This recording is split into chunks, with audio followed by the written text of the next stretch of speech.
first ship sank on December 5th, 1664, with 81 passengers on board. There was only one survivor. His name was Hugh Williams.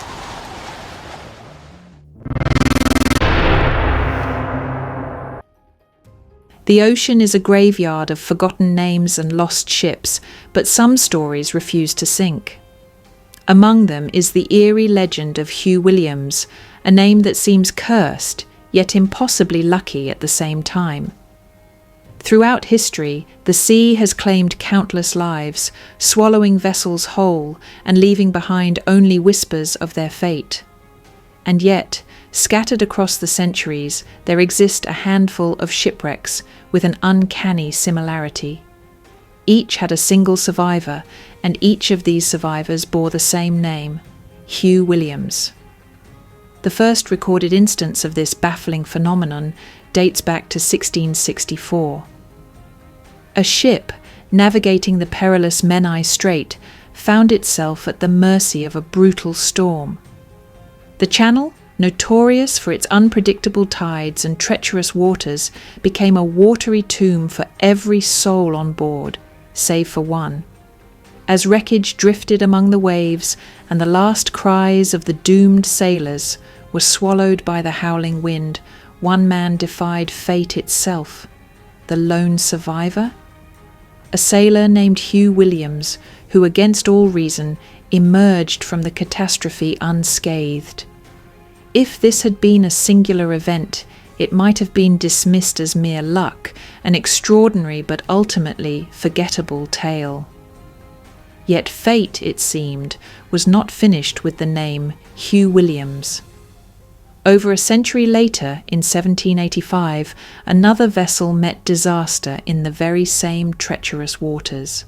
The sea showed no mercy as it consumed the ship and all aboard, except, impossibly, for one man.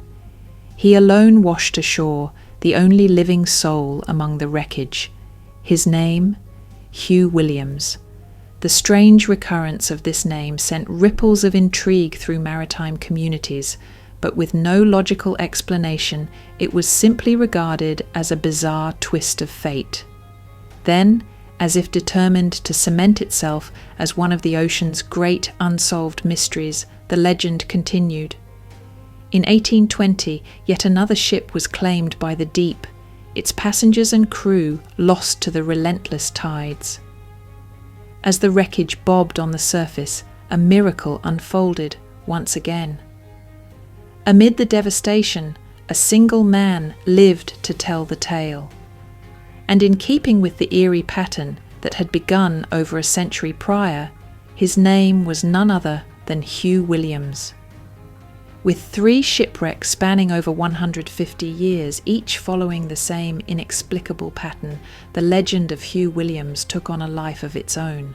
Some regarded it as a bizarre anomaly, an unbroken thread woven through time, linking these men in ways beyond comprehension. Others pointed out that Hugh Williams was not an uncommon name in Britain, offering a rational explanation for what seemed like an otherwise supernatural event. Even so, logical reasoning does little to dull the sense of mystery surrounding this peculiar string of survivals.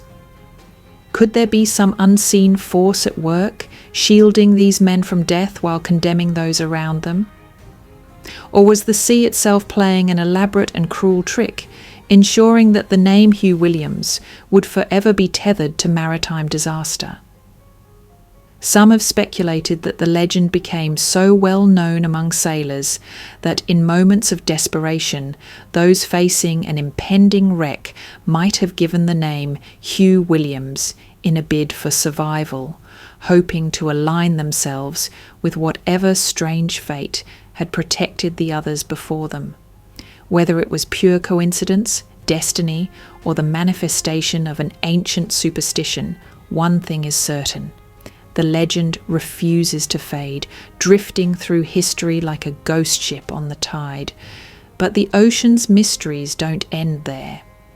If the story of Hugh Williams is an unsettling case of fate repeating itself, our next tale is even stranger. A a story where survival challenges all logic and reason.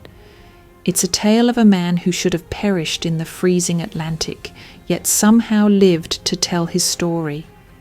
His brush with death was unlike anything seen before, pushing the very limits of human endurance.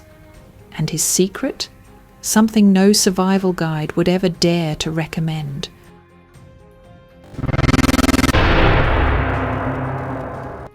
Charles Joughin wasn't a man easily shaken.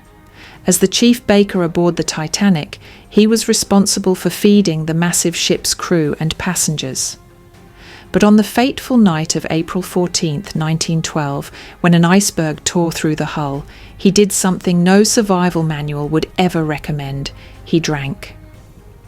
While others scrambled for lifeboats in sheer panic, he remained surprisingly composed.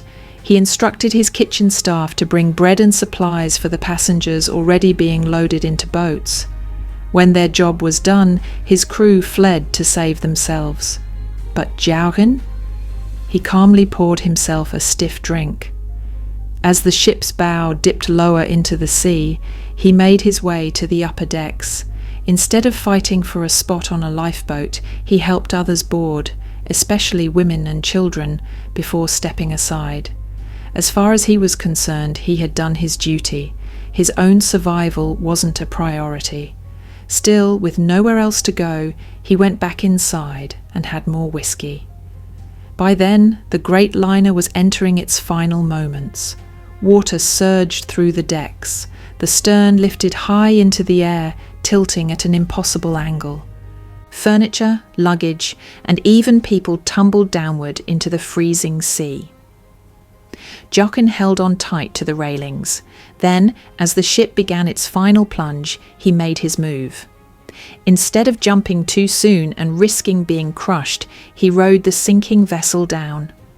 At the last possible moment, just before the stern disappeared beneath the waves, he stepped off into the icy Atlantic, making sure to avoid the deadly suction that pulled so many others to their doom. Most who hit the water that night didn't last long. The temperature was 28 degrees Fahrenheit, minus 2 degrees Celsius, cold enough to shut down a person's body in minutes. Survivors later described the horrific sounds of people screaming, thrashing, then suddenly going silent as hypothermia set in. Yet somehow, Joughin kept swimming. He didn't freeze, didn't pass out, didn't panic. He later claimed that despite the lethal cold, he barely felt it at all. His secret? The alcohol in his system. Doctors later speculated that his heavy drinking had prevented his body from going into complete shock, slowing the onset of hypothermia just enough for him to survive. His constant movement in the water also played a role, keeping his circulation going while countless others slipped into unconsciousness. After nearly 2 hours in the frigid sea, he spotted lifeboat 12 in the distance. The last of his strength, he paddled toward it. The crew was hesitant. Was he even alive? But when they pulled him aboard, he was conscious and still alert, though his limbs were numb. Against every possible odd, he had survived. Joughin became one of the few men rescued from the water that night. Unlike many survivors who suffered severe frostbite or lifelong health problems, he recovered almost immediately. Just hours later, when they reached the rescue ship Carpathia, he was already walking around as if nothing had happened. But fate wasn't finished with him.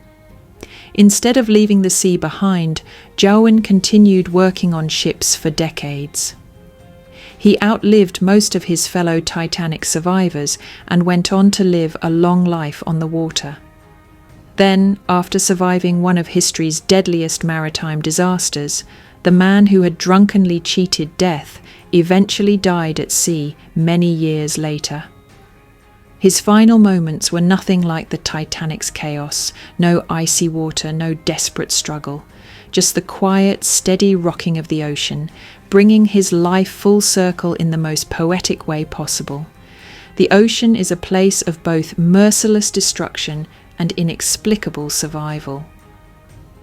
The legend of Hugh Williams leaves us questioning fate, while Charles Joughin's survival challenges everything we know about endurance. Were these men simply lucky, or was there something more at play?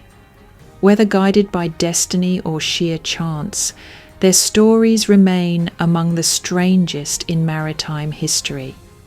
In the end, the sea takes many, but for a lucky few, it seems to give something back.